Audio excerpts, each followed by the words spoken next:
Madame la ministre, bonjour. La Bonjour. méthode de calcul du plafond de concentration en radio a été modifiée récemment.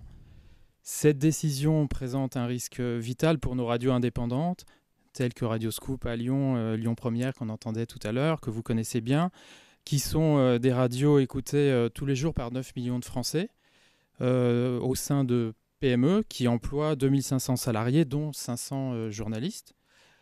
Cette décision, elle ouvre la voie à un nouvel épisode de concentration dans le média radio, donc qui menace ces entreprises, qui menace aussi le pluralisme et la diversité audiovisuelle. Bruno Le Roux, le président du groupe socialiste à l'Assemblée nationale, qui était l'invité de cette émission le mois dernier, s'en est ému. Et selon lui, c'est une décision qui devrait plutôt être du ressort du Parlement.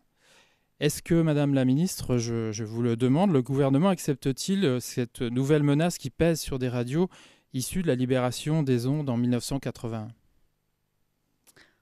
D'abord, moi, je suis évidemment très attachée à la diversité et au pluralisme en la matière. Donc, je pense que la question à se poser, c'est surtout celle de l'extension de la couverture FM. Et il me semble que le président du CSA s'est plutôt prononcé il y a quelques mois en la faveur de cette extension, avec une mise à disposition plus grande de fréquences. Je pense que c'est ça qui nous aidera à lutter contre la concentration, en effet. C'est en effet un travail que le CSA a débuté Mmh. pour attribuer de nouvelles fréquences aux radios, et on le souhaite aux radios indépendantes qui sont très très en retard sur l'attribution de fréquences. Ça peut être contrecarré complètement par la disparition de cette protection qu'est la loi anti-concentration. C'est pour ça Mmh. qu'on souhaitait avoir votre sentiment sur ce sujet.